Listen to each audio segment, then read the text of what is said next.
ni mmoja. Twende tuache. Kwa mzao wako yani Kristo. Kwa mzao wako yani Kristo. Kumbe hata kuzaliwa kwa Yesu Kristo kupitia uzao wa Ibrahimu mpaka kuja kwa uzao kwa Israeli, tayari Mungu alikuwa ameshatangaza toka zamani.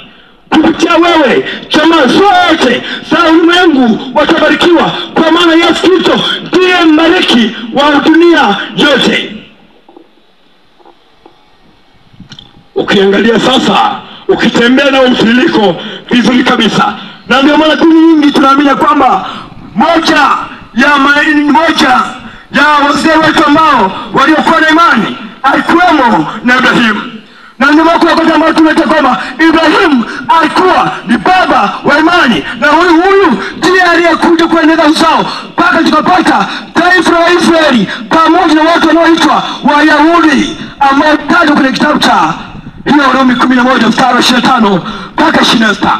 Anasema kwamba kwa kiasi ugumu uliopata Waisraeli, kumbe injili ya kwanza kuletwa ulimwenguni ilipitia kwa taifa hili la Waisraeli, ili kila mmoja atakayesikia ujumbe ajue ya kwamba kweli Mungu amenena pamoja na wanadamu. Katika msomaji Warumi 11 tumalizie 26. 11:26. Twende. Andiko matakatifu yanasema. Yanasemaje? 11:26. Katika twende.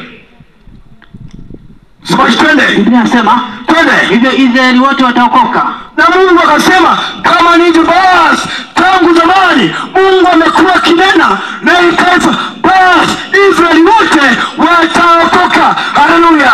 Amina. Twende. Kama ilivyoandikwa. Imeandikwaje? Mwokozi atakuja kutoka Sayuni. Kumbe hata Mwokozi atakuja toka Sayuni. Twende. Atamtenga Yakobo na maasi yake. Tena Biblia inasema kwamba Yakobo amependa Israeli ambaye alitengeneza taifa hili la wana wa Israeli. Mungu anasema kwamba atamtenga na maasi yote, atamtenga na dhambi, atamweka wakfu.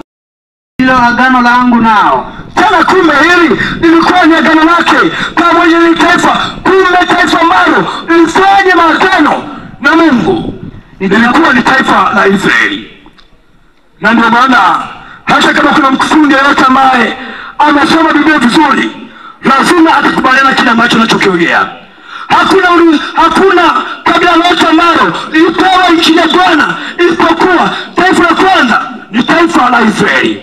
Wengine wote tumepata injili toka kwa taifa hili ambalo Mungu alisafisha ujumbe wake ili ya kwamba wanadamu wote tupate injili.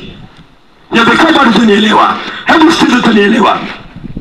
Kitabu kile cha Isaya 2:3 nasemaje? Kitabu cha Isaya 2:3 twende. mstari wa 3. Twende. Maandiko yanasema, yanasemaje? Na mataifa mengi watakwenda na kusema njoni.